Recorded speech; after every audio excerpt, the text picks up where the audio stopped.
ఇప్పటికే రాష్ట్ర ప్రభుత్వం యాసంగి పంటలు కొనక ఆగమవుతున్న రైతన్నపై కేంద్రం ఇప్పుడు ఎరువుల ధరలు పెంచి మరో భారం మోపింది. యుద్ధం, ముడిసరుకుల ధరలు, దిగుమతి ఛార్జీల శాఖతో కంపెనీలు, కేంద్ర ప్రభుత్వం కలిసి అన్ని రకాల కాంప్లెక్స్ ఎరువుల ధరలను అమాంతం పెంచాయి.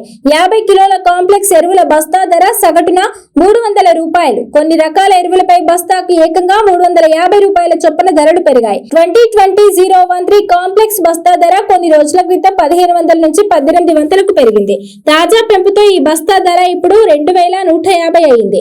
యాసంగి సాగు ఇటీవలే ముగిసి వడ్లు, మొక్కజొన్నలను అమ్ముకునేందుకు అష్ట కష్టాలు పడుతున్న పరిస్థితుల్లో ఎరువుల ధరలు భారీగా పెంచడం వ్యవసాయ రంగంపై తీవ్ర ప్రతికూల ప్రభావం చూపనుంది. సాంకేతికంగా జూన్ నుంచి వానాకాలం మొదలవుతుంది. వర్షాల ఆధారంగా ఆయా ప్రాంతాల్లో సాగు పనుల పంటలను పట్టి ఎరువుల వినియోగం ఉంటుంది. అయితే సీజన్ మొదలయ్యే వరకు ఇంకా ఎన్ని సార్లు ధరలు పెరుగుతాయో చెప్పలేని పరిస్థితి ఉంది. ప్రస్తుతం సాగు సీజన్ కాకపోవడంతో ఎరువుల ధరల సమాచారం రైతులకు ఇంకా తెలియలేదు.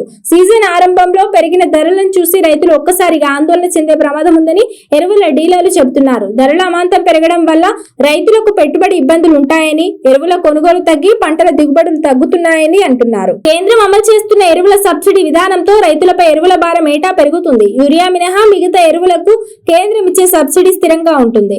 ఉత్పత్తి ఖర్చు ఆధారంగా కంపెనీలు రైతులకు విక్రయించే ధరలను పెంచుకునేలా కంపెనీలకు కేంద్ర ప్రభుత్వం అనుమతి ఇచ్చింది. ముడిసరుకులు, దిగుమతి ఖర్చుల పేరిట కంపెనీలు పదే ఎరువుల ధరలను పెంచుతున్నాయి. తాజాగా పశ్చిమాసియా యుద్ధం పేరుతో కొద్ది రోజుల్లోనే 2 సార్లు పెంచాయి. వానాకాలం మొదలయ్యేలోపు ఇంకెన్నిసార్లు ధరలు పెరుగుతాయనే ఆందోళన వ్యక్తమవుతుంది.